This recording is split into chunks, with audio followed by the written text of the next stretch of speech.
time for secret number 4, rule number 4, for excellent English speaking. Now you've learned 3 powerful ones already. And just using those 3 is really going to help your English speaking. I think you're going to enjoy learning English a lot more. But, as I said, it's a full system, so you really need to learn all 7. So let's learn number 4 today. Secret number 4 is this. Learn deeply. Learn deeply. What do I mean by that?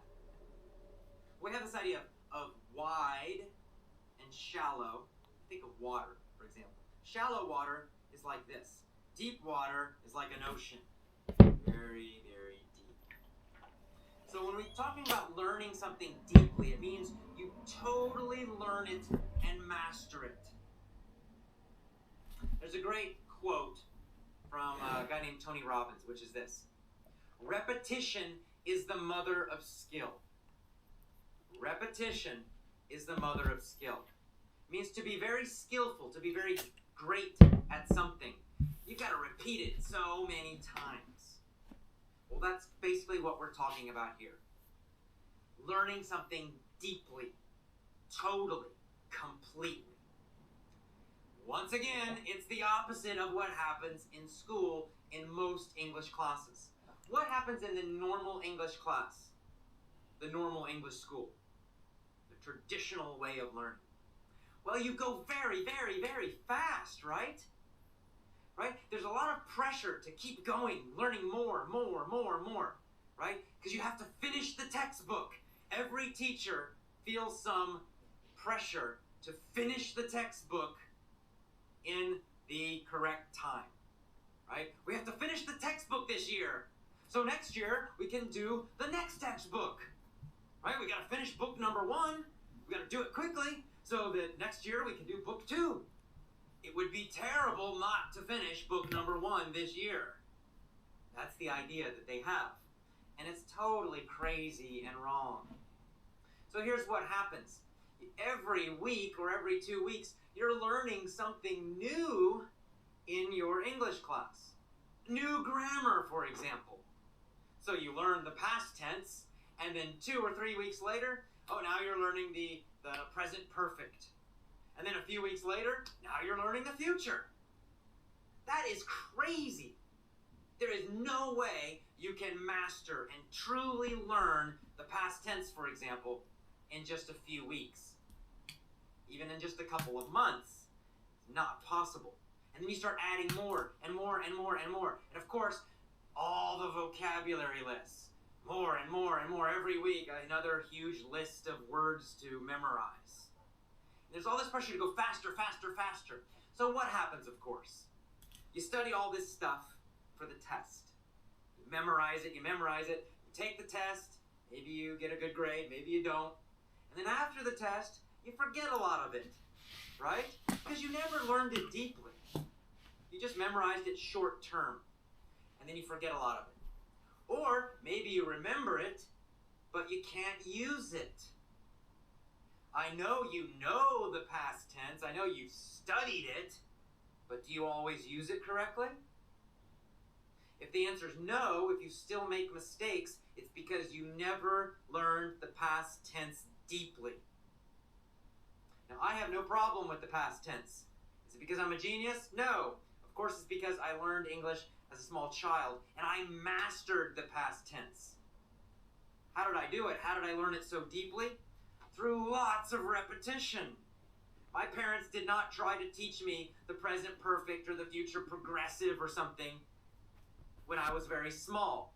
No, I heard the past tense again and again and again every single day, hundreds of times a day, thousands of times a day, until the past tense was so deep in my mind, I didn't need to think about it anymore. And I don't need to think about it. It's totally automatic.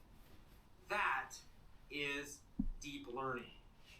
That's what you need. You need to slow down and totally learn what you are studying, what you are listening to. You need to completely master it, to know it deep inside.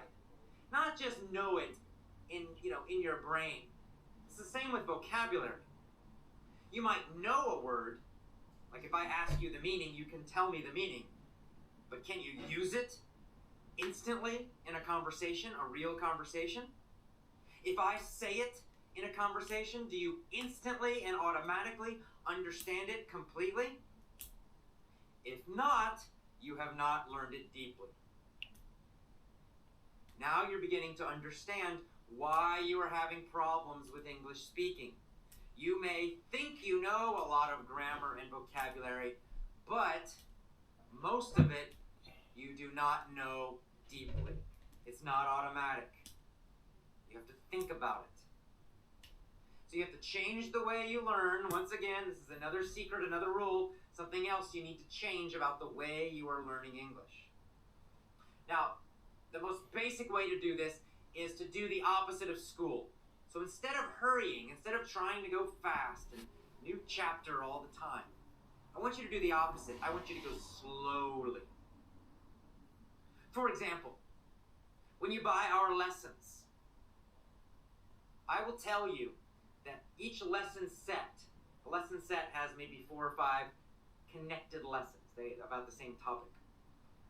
I will tell you that you must study that one lesson set at least 10 days to 2 weeks. Maybe even more, maybe 3 weeks, maybe 1 full month for a lesson set. Why? Because I want you to repeat that lesson every single day. Of course, you're listening with your ears, so what you're going to do is you're going to listen to each of those lessons. It's about an hour total. Every day you'll listen to those. Maybe once, maybe twice a day. The next day you'll listen to those same audios again. And the next day, the same audios again. And the next day, the same audios again. For 10 days, 14 days, 21 days. More if necessary. It's not a race. You don't need to hurry. No, what I want you to do is to totally, completely learn it, know it deeply, automatically. And of course, the way we design our lessons, there's also a lot of repetition in the lessons. So let's say there are 4 or 5 different audios in that set. Each of those audios is using some of the same vocabulary, a lot of the same grammar. So you hear it in one situation, then you hear it in another audio article, then you hear it in a kind of funny, crazy story, then you hear it in another situation. So you're hearing the same thing, but in different situations. So it's not boring. It's still interesting. But you're getting that repetition. So you will start to learn the vocabulary and the grammar much more deeply. That's how our system is designed. It's very, very important. So, here's the thing. You have to do a lot of repeating. Focus on repeating a lot and doing a smaller amount of material. So instead of reading 20 books, read 1 book, but read it slowly and well. Or a better example is audio. Instead of listening to 50 audios and watching 20 movies, pick 3 audios and listen to them every single day, the same audios. For 7 days, 14 days, 20 days, whatever. Lots and lots and lots of repetition. Then the phrases will go into your mind deeply. The grammar will start getting in there. You don't need to think about it. It happens automatically. The new vocabulary, if it's easy, the new vocabulary gets in there. All of these things go deeper, deeper, deeper each time you listen until it becomes automatic. You don't need to translate. You don't need to think about it. It will pop out of your mouth. That is the power of deep learning. And it never stops. It never stops. I'm still hearing every single day the past tense in English. So in a way, right, I'm getting more repetition. It never stops. I'll never stop as long as I'm alive. It's never ending. It's the same for you. You never stop. But you listen to fun and interesting things, so the repetition is fun and interesting. If you're focusing on textbooks and schools and grammar, of course repetition is difficult because it's painfully boring. But with our lessons, for example, you're listening to funny, crazy, interesting stuff, so it's easy to repeat it 7 days or 14 days or 20 days. It's not a problem. You can go out and you can find other interesting audios and do the same thing. So, here it is. Secret number 4, rule number 4. Very, very important. Learn deeply. Repetition is the mother of skill. Learn deeply. All right. I will see you tomorrow for secret number 5.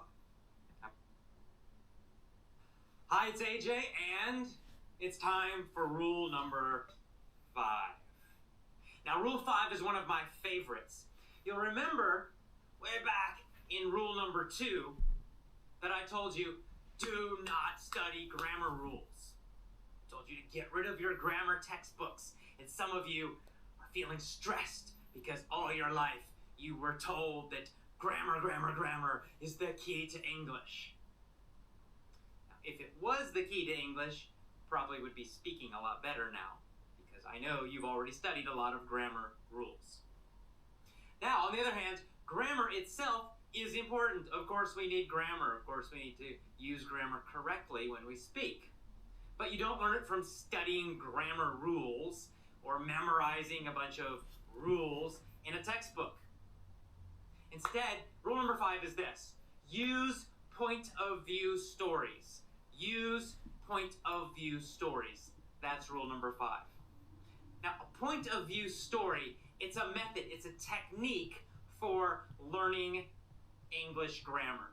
And specifically for learning spoken English grammar, because of course we're talking about speaking here, not writing. So, use point of view stories to learn English grammar. Don't use textbooks, don't study grammar rules. Instead, use point of view stories. Now, what is a point of view story? I know you're asking, what is a point of view story? Most people don't know about this. So here's a very simple explanation. A point of view story, or stories actually, it's a series of stories. Point of view stories. It's a series of stories. So basically what you need to do is you get one basic story told from a certain point of view. What that means is really it's told about a certain time. For example, let's say the past. So we would tell a story about something that happened in the past. Let me give you a very, very, very simple example. There was a dog. He was very hungry, so he ate a lot of food. That's not much of a story, but it's just an example, okay? So you would listen to this story in the past, right? 10 years ago, there was a dog. He was very hungry, and he ate a lot of food. And then, of course, a real point of view story would be much longer. It would be more interesting and funny, and it would be a little more complicated. But just for our example, I'll use something very, very, very, very simple so you understand the idea. So the first thing is you listen to this story from one point of view, the past. And of course, as you're listening to that, you're learning the past tense. You're learning the verb forms that go with the simple past. But you don't need to study in a textbook the simple past.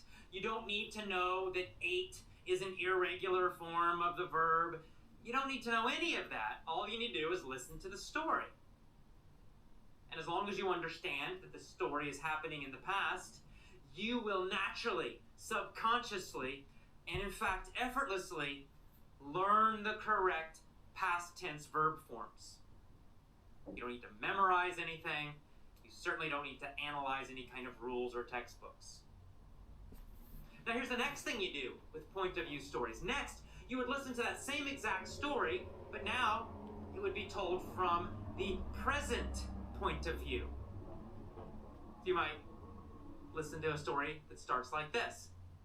There is a dog, and right now he's very hungry. So he eats a lot of food. Now again, this isn't a real story, but it gives you an example. It's the same basic structure, right? The same basic story, but now it's happening now. It's happening today. Or it might happen every day. And so what you would do is then you'd listen to that story. Of course, a real story would be longer and more complicated and more interesting and more funny. But you get the idea. And by listening now to these two versions of the story, you would learn the past. And then you would learn the present. You wouldn't just learn the verb forms. You would learn all of the structures. You would learn how we talk about the past. You would learn how we talk about the present. You would learn those important little time phrases like right now, today, 10 years ago. Because those little time phrases tell you which verbs to use. And of course, you could listen to the same story again, another version. Maybe the next version would involve both the present perfect and the present, or the present perfect and the past. Again, you don't need to know the present perfect. You don't need to know what that means. You don't need to analyze it. You don't need to remember it. You would just listen to the story, and as long as you understood the meaning and the time, you would learn the present perfect correctly, effortlessly, subconsciously. It would go into your brain without thinking, and that's what we want. With speech, there's no time to think and remember a bunch of rules. There's no time to translate. Everything happens very instantly, immediately, automatically. You need to think it in English, feel it in English, understand it instantly in English, say it instantly in English correctly. And you'll never learn that by studying grammar rules. Will not happen. You will learn it through point of view stories. And of course, we could tell the same story again from a future point of view. You could imagine in the future there will be a dog and he'll be very hungry. He will be very hungry. And he's gonna eat a lot of food. Gonna means going to. So you would listen to a whole long story, and then it's the same basic story, but now it's told about the future. And by listening to all the different versions, your brain would get a feeling for how things change. Sometimes it's not just the verbs. Sometimes vocabulary changes a little bit when we talk about different time periods. And of course, it's not just verb forms. We can use other grammar to focus on with these kind of stories. And making these changes helps your brain understand what's happening without you having to think about it and analyze it and memorize like you're taking a test. It all just happens automatically by listening to these simple, funny, interesting stories and listening to all the different versions. That's how you learn spoken English grammar. That's how you learn to use it instantly, automatically, correctly. This is much more powerful than studying some book. And the great thing is, all you have to do as the student, as the learner, all you need to do is just listen to each version of the story every day. That's all. Your job is just to listen, understand, and enjoy the stories. You just need to concentrate and focus so you can hear how things are changing. You don't need to remember any grammar terms. You don't need to remember present perfect, past perfect, future progressive. None of that matters. You can just forget all that. It doesn't matter. All you have to do is understand what the story's about, understand the meaning, understand the point of view, the time that it's happening. And then you can compare the different versions of the stories as you listen to each one every day. It's a really easy and fun way to do it. And of course, in my real point of view stories, I make the stories crazy and funny and entertaining. And I make them strange because it's easier to remember strange and funny things than normal and boring things. So that's also important. So this is how you learn grammar easily, effortlessly, unconsciously, automatically. And this is how you learn to get a feeling for correctness. It's that feeling inside that something sounds right and something else sounds wrong. You have that in your own language. That's how you use correct grammar in your own language. When you're speaking your own language, you are not constantly trying to remember a bunch of grammar rules. Of course not. But if you hear something that's wrong in your language, grammatically wrong, you know it. You kind of feel it, right? something in your brain or something about it just sounds wrong. If someone says, yesterday I eat a lot, I don't think, oh, well, the correct form of the verb is ate and it's irregular. I don't think about that. Just as a native English speaker, it just sounds wrong. It sounds strange to me. I'm like, ugh, right? My first reaction is deep inside is just kind of, ugh, that's wrong. I feel it. You know, if I want to, I can think about it, but that takes a lot of time. But the feeling happens instantly and automatically. That's what you need to speak correctly and to use correct spoken grammar. When you're writing, I don't care what you do. You can think as much as you want and go as slowly as you want. But for speaking, you got to be instant, fast, immediate. Very important. So that's it. When you learn with point of view stories, you will learn to use grammar automatically and correctly. You will learn much faster. You'll improve your spoken English grammar much, much faster. And you'll learn it like a child. You'll actually have fun doing it. You will actually enjoy learning grammar by listening to these stories. And that's a big benefit too. So, rule number 5, use point of view stories to learn and master spoken English grammar. I will see you tomorrow for rule number 6. Have a great day. Hi, it's AJ, and welcome to rule number 6. Rule number 6 is simple, but very, very important and very, very effective. In fact, you'll have noticed that all of these rules are simple, but they're very powerful. In fact, individually, they're very powerful. Just using one of these rules can improve your English speaking a lot. But the real power comes when you use all 7 of them to totally change the way you learn English. So what's number 6? Number 6 is this. Only use authentic, real English materials. What does that mean? Well, put another way, don't use textbooks.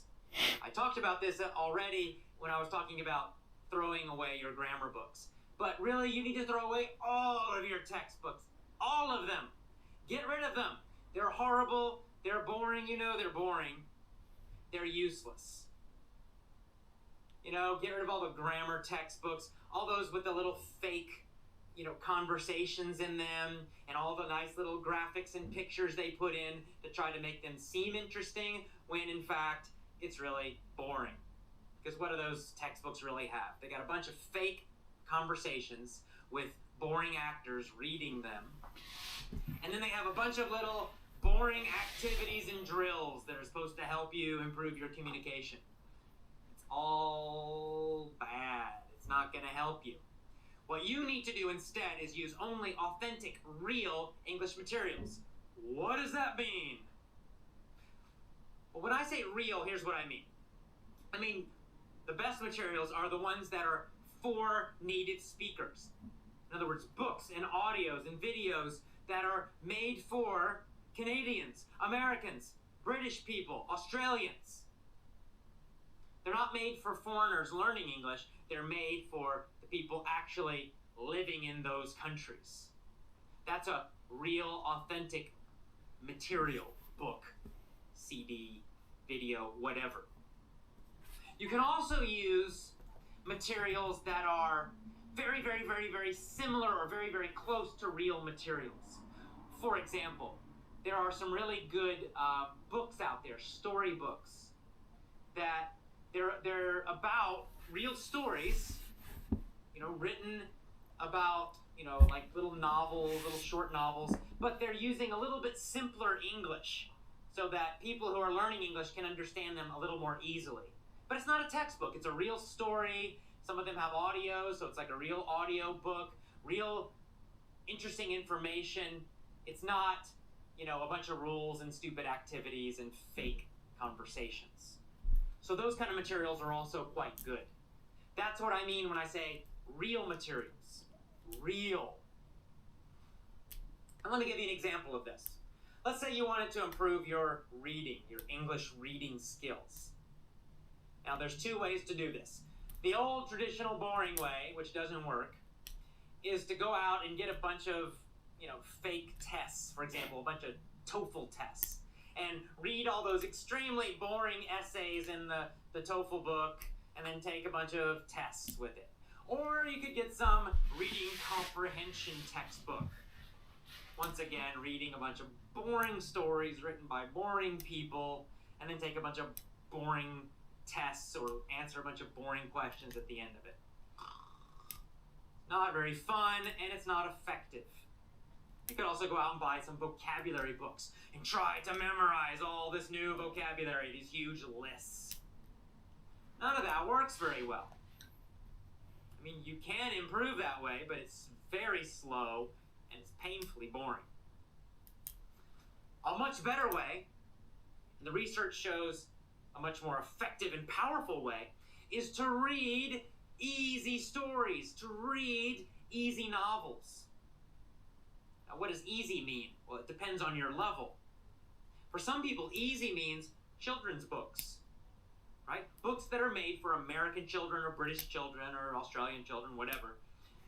But they're not made for foreign students. They're made for the local people, but they're at an easier level because they're for children. For you, for a lot of people watching this video, probably, I would say, easy novels for young adults. For, older elementary school children, or middle school children, or high school level. Depends on what your level is. So when I say easy, I usually mean you should understand about 95% of the words without a dictionary. So then you can easily guess the other 5%. I've mentioned this before.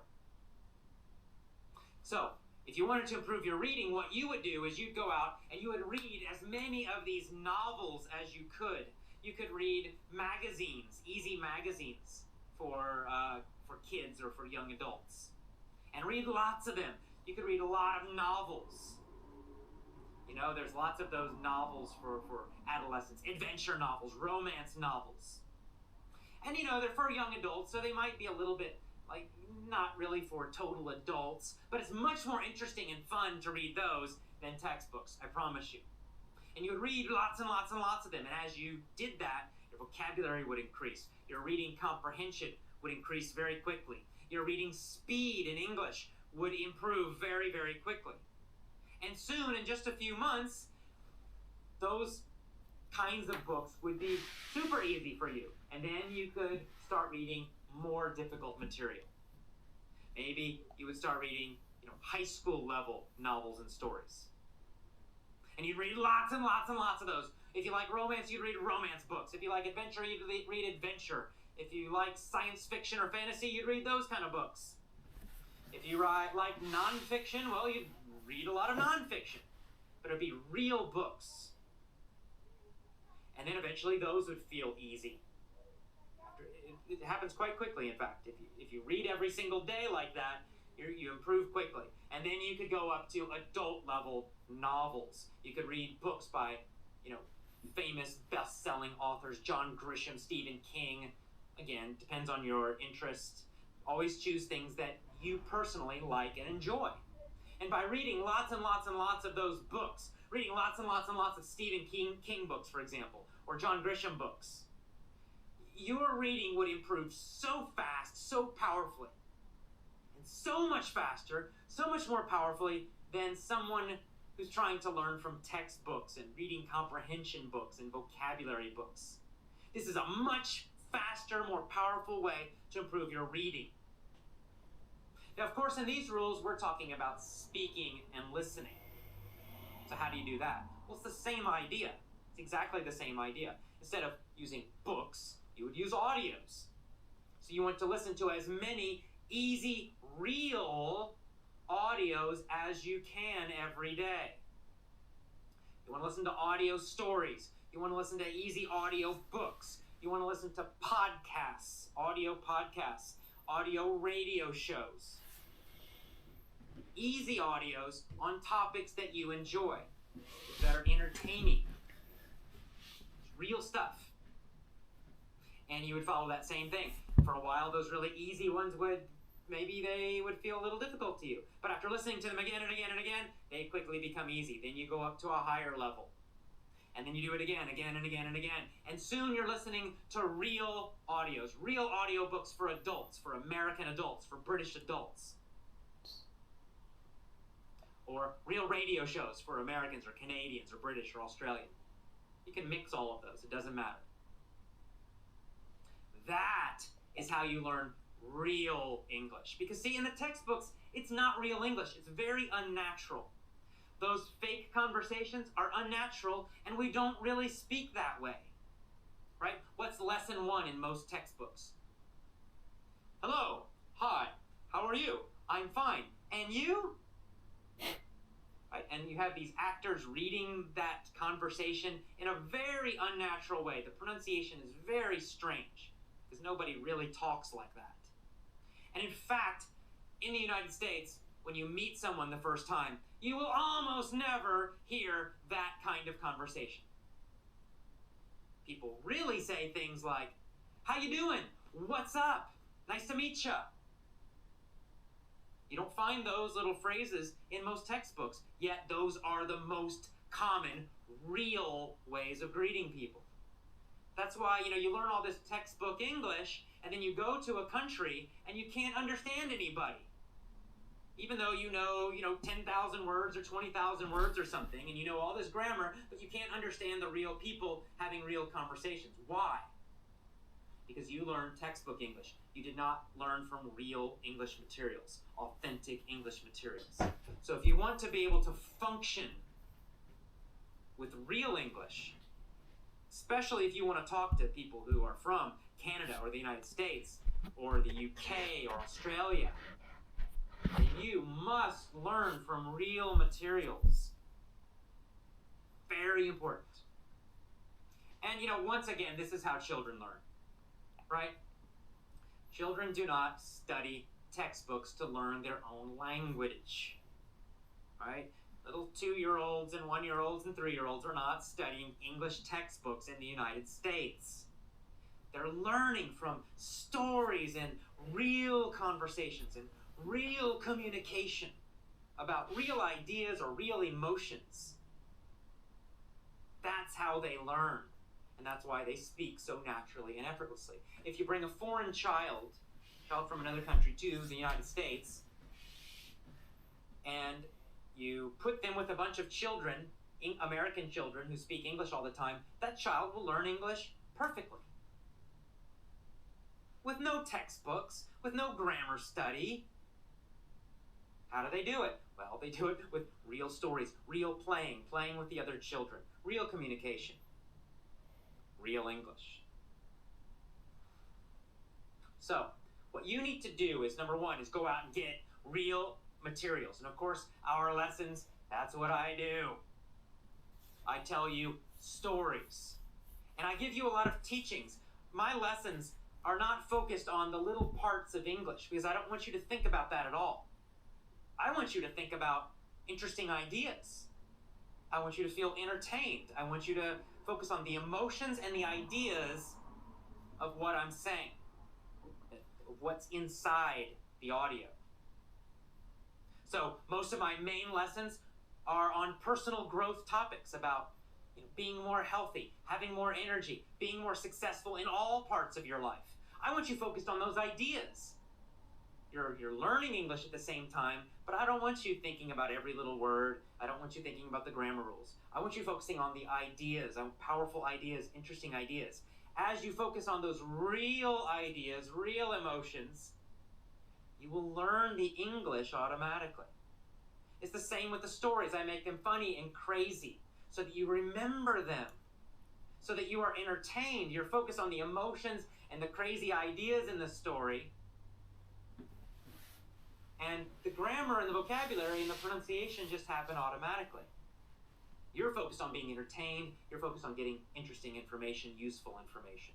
That's what makes real material so powerful and so much better than some terrible, boring, useless textbook, which will not teach you real English anyway.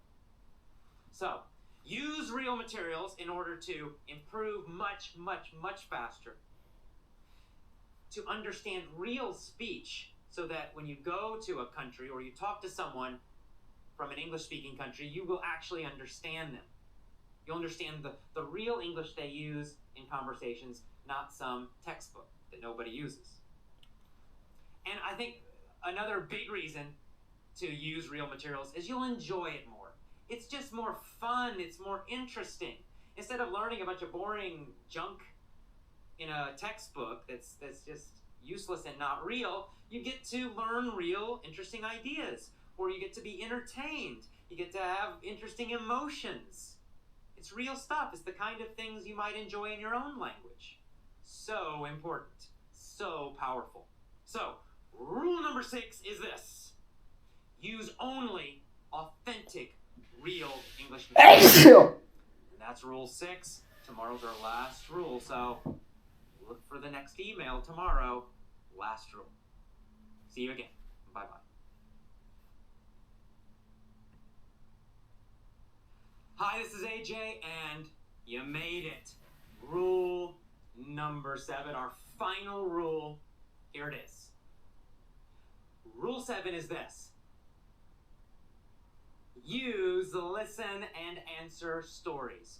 Use listen and answer stories to speak very quickly, to understand immediately, and really to speak English automatically. And when I say speak English automatically, what I mean is this. I mean that you are thinking in English. There's no translating happening. You're not thinking about rules. You're not trying to remember a bunch of vocabulary. You're not translating from English to your language to understand, and then from your language back to English when you need to speak. Some people learn to do that translating very quickly, but even if you learn to do it quickly, it's still not instant and automatic. To truly speak like an American, a Canadian, a British person, to truly speak effortlessly, you have to be thinking in English. It's the only way to do it. So how do you learn to do that? You use listen and answer stories. I saved it for last because this is the most powerful rule of all, in my opinion. They're all powerful. You should use all of them, but this one I feel is the most powerful. So let's talk about what it is. It's the key to faster English. It's the key to more natural speaking. It's the key to instant, automatic understanding and speech. So before I tell you what this is exactly, let me talk about what happens in normal schools. So in a normal school, and using the old methods which are 200 years old or older, these are really old methods. What do? You learn with your eyes. You sit on your butt in a chair and you watch a teacher up in the front of the class. The teacher writes a bunch of rules and vocabulary and translations, and you take notes, and then you all look in the textbook and you do exercise number 4, page 78, blah, blah, blah. You also do a lot of listening and repeating, right? The teacher might put on a CD, or if the teacher can speak English themselves, and many times they cannot, but if they do know English somewhat, they might say like an English phrase or sentence, and then you repeat after them. So the teacher says, "Hello, how are you?" And then says, "Class, repeat after me. Hello, how are you?" And the whole class together says, "Hello, how are you?" "I'm fine, and you?" Class, repeat. And the class says, "I'm fine, and you?" Listen and repeat. There are a lot of CDs out there. It's the same thing, right? You hear an English phrase, and then you repeat it. You hear it, you repeat it. Here's the problem, one of the problems with listen and repeat. You can just turn your brain off when you do that. You can repeat it, but you might not understand it. You might not know what you're really saying. You might be pronouncing it completely wrong, but you just repeat, repeat, repeat. Your brain turns off. You don't need to think in English at all. You don't even need to understand what you're saying. So it's not powerful. It's not a good way to learn English. And, of course, as we all know, it's very boring. So that's what happens in normal school, regular textbooks, regular programs. Listen and answer stories are different. It's a special kind of story designed to help you understand English instantly and then use it very quickly. And this story is designed, the way we do these stories, they're created and designed to teach you to think in English. Understanding and speaking. No more translation, no more thinking about rules, no more thinking about anything.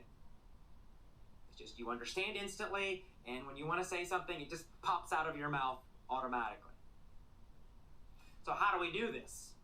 Well, what happens is the teacher asks a very interesting, strange, and funny story. And then the student immediately and constantly answers a series of questions. Now you notice I said the teacher asks the story, not tells the story. What does that mean? Well, it means instead of just telling a story, there was a dog, the dog was hungry, he went to the store and he bought some cereal. That's just telling a story. Fact, fact, fact, fact. And that's okay. You know, there's nothing wrong with that. But this method is much more powerful. So instead of doing that, the teacher would say, what was there? Of course, you have no idea, but you would just guess. A person, a boy, a dog, a man. And then the teacher would say, there was a dog. And then the teacher would say, what did the dog want? Again, you don't really know. So you would say, to go to the park, to go to school, to swim. And then eventually the teacher would give you the answer. The dog wanted to eat.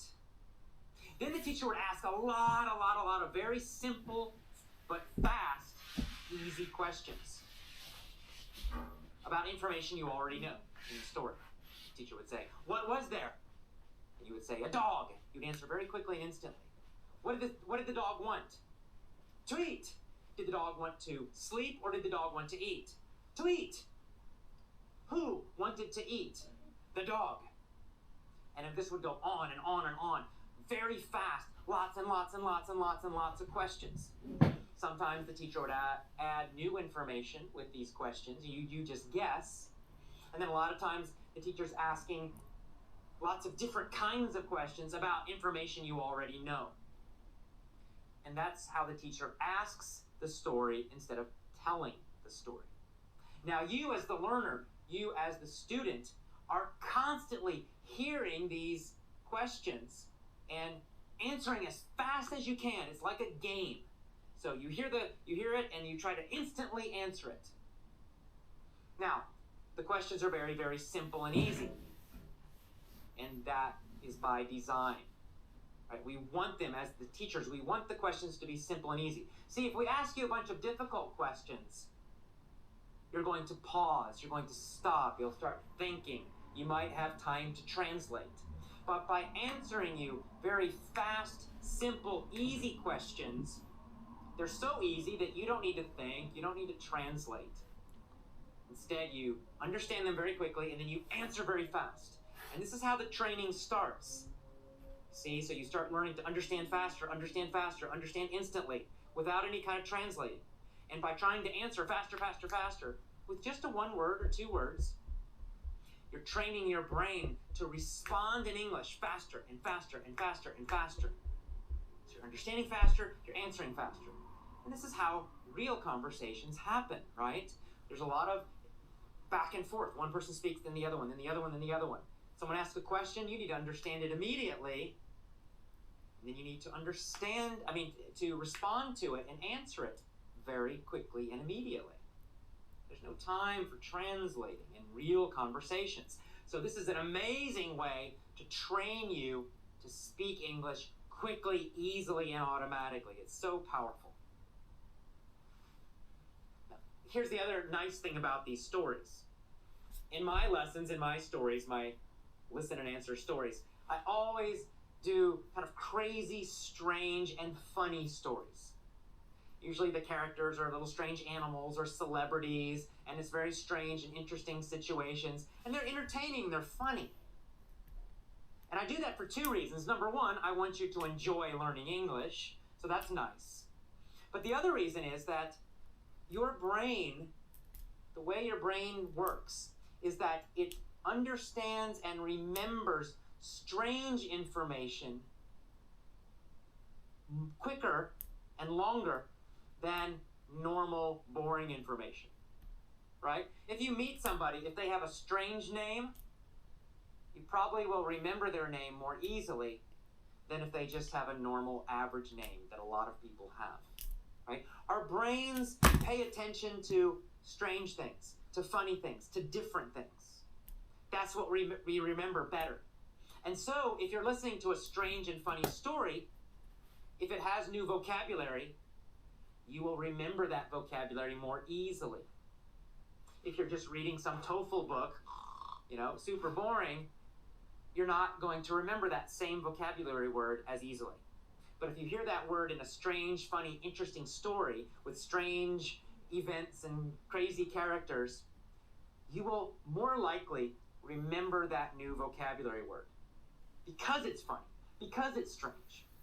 And of course, I'm going to be asking so many questions using that new vocabulary again and again and again, using that grammar again and again and again and again and again. You get so much repetition from these questions that it goes deep. It's deep learning.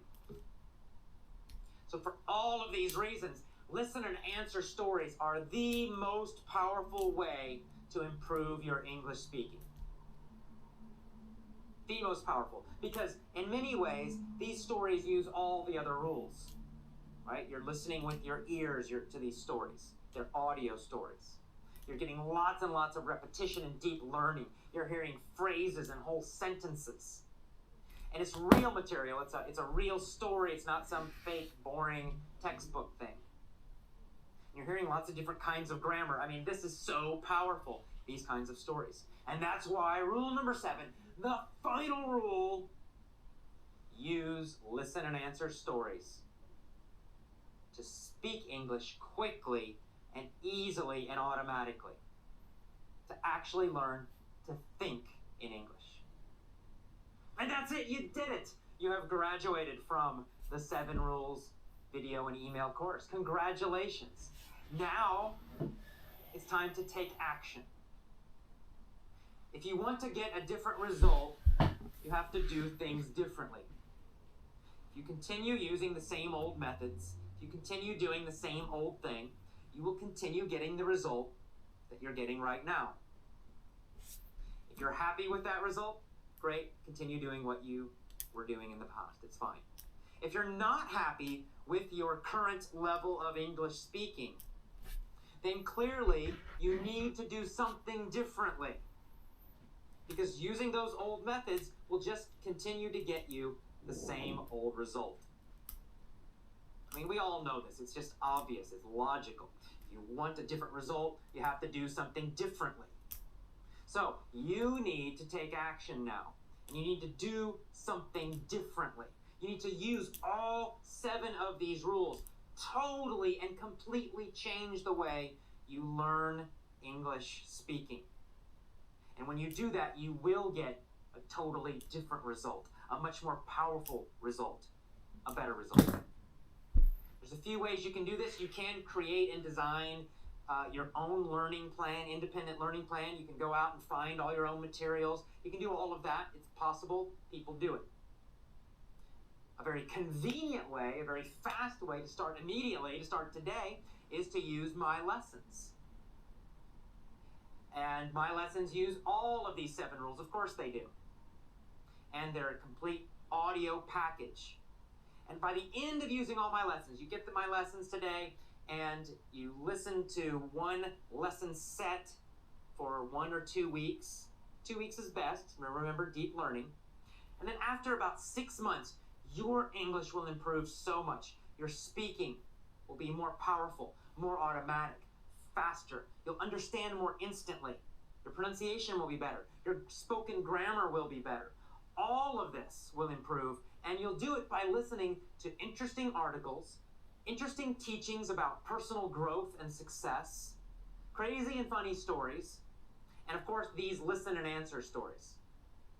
That's all you do every day. For about 1 hour every day, you will do that. And I usually say 4 to 6 months is when you will feel that sudden improvement. You will improve gradually. But then after about 4, 5, 6 months, for some people it's 7 or 8, it depends on each individual's different. But around that time, around that 4 to 6 month time, your speaking and your understanding and your listening will all start improving very quickly. You'll feel a big change. So get started now. Take action. Do something different. So just go to the home page. You can read more about the lessons if you like, but you can start immediately. You can start today. When you buy the lessons today, you actually get them as a download. So you can start literally today. You can download your lessons today and immediately start listening. And we have a guarantee. In fact, if you're not happy after 6 months, I'll not only give you a refund, I'll give you a 2 times refund. Because I know that when you use these lessons every single day, you will get results. I promise you. That's my promise. So I hope you have enjoyed these 7 rules. And whatever you decide, if you're going to use them individually and create your own learning plan, fine. Good luck to you. Just do it. If you're going to go and buy my lessons today, great. But don't just buy them. You got to use them, right? It's about taking action consistently every single day. You know what to do now. Now it's time to actually do it. All right. I wish you the best of luck. I look forward to continuing to teach you. Happy to be your teacher, and I'll see you again soon. Have a great day, and good luck with your English learning. Bye-bye.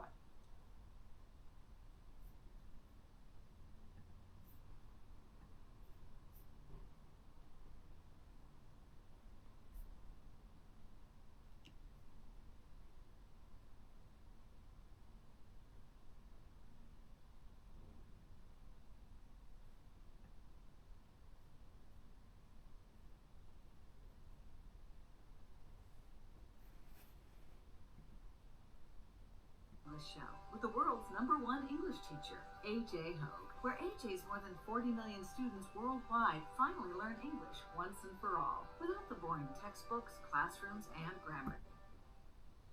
How bad do you want success this year? You have goals, you have dreams, big ones. Sometime in your life, you imagined kind of life you wanted to live. You dreamed. We all do this, right? Sure, you've had dreams. Now, maybe when you were young, you had foolish dreams like, oh, I'll be a rock star, and maybe that's not going to happen. But many of your dreams can happen. You dream of speaking English fluently, confidently, effortlessly, like a native speaker. That's possible. Do you dream of starting your own business, being financially free? That's possible. Do you dream of having a much better job, making a lot more money for yourself and your family, living in a nicer place, having more time, more freedom, more money to travel and do the things you love doing? That's possible. Do you dream of providing, giving more to your children, to your husband or wife, to your parents, uncles, aunts, cousins, right? Your family, taking care of them better? That's possible. Do you dream of having better health, feeling more energy every day, all day, feeling stronger every day, all day? That's possible. You just have dreams of adventure. Maybe some great big trip you want to do. Some country you want to explore. Maybe you want to go walking, hiking in the Himalayan mountains. Maybe you want to learn how to surf and go to Hawaii. Right? Maybe you want to hike the Appalachian Trail, or you want to explore Italy, or make a pilgrimage to Vrindavana, or Varanasi, or Mecca, or Rome, or Santiago. Right? That's possible. This year, do it. Don't put it off. Don't put it off. So many times we have these big dreams and we think, we push them far, far into the future. We think, oh, I'll do that in 3 years. I'll do that in 5 years. I'll do that in 10 years. I'll do that when I'm retired. That's the worst one. You know, when you're when you're 65 or 70. Don't do that. Do it this year. Right? So figure out what are your most important dreams and goals for this year. Maybe you pick one, maybe you pick two, maybe you pick three, but whatever they are, you've got to figure out how to do them this year. Don't delay anymore. Excuse me. No, I know. The world is not fair. There are a lot of problems in the world. There always have been. The nature of this material world is that there is always suffering. You know, this is the Gautama Buddha's first noble truth. You know, life is full of suffering, unavoidable. At least conventionally unavoidable. Right? Things are unfair. In your English, for example, probably you went to school, they taught you a terrible method. They taught you grammar and translation. You have to memorize grammar rules and take tests. English became stressful for you. English became boring for you. This is very common, right? So we call this English trauma, and a lot of people have it. That's not fair. It's not your fault. It's not your fault. You didn't do that to yourself, right? You were forced into these classes at school, and you had to follow their rules, right? And you weren't an adult at that time, and you had no choice. Not fair. Not your fault, right? This is true. Also, in school, did they teach you how to make money? Did they teach you how to be financially free? Did they teach you how to have jobs and a career that you love? Yes, that make money for you, of course. We need that to pay the rent, to have enough money for food, and hopefully to have adventures and have a great life, take care of your family. But also you want to enjoy it, right? Most people spend a lot of hours at their jobs, working. If you hate your job, your life is going to be unhappy and miserable. It's too many hours every day, every week. So you need to enjoy it. Did they teach you that in school? Did they teach you those things? No, they taught you grammar rules. They taught you to memorize, things for math tests, and some of it was useful and a lot of it was not useful at all. Some of it was true, some of it was untrue. But mostly they just avoided teaching you the most important things in life. How to find work that you love. How to live a life that will be full of happiness and enjoyment and love and freedom. And how to achieve your goals, your big goals. How to become truly fluent in English and speak like a native speaker. How to become financially free. How to be a great mother or father. How to be a great wife or husband. How to choose, how to find a great wife or husband. Super important for your happiness. Schools don't teach you any of that. You didn't learn any of that. It's not your fault. Okay? It's not your fault. Some people are lucky, a few people are lucky, and they have great parents who teach them these things, right? Or maybe a grandparent. But most of us don't. It's not that our parents are terrible people, it's just they also didn't learn those things. So they can't really teach us because they don't really know. So most of us, nobody teaches any of these things, these most important questions. Also, how to be healthy, how to have the best health and the strongest, best, healthiest body.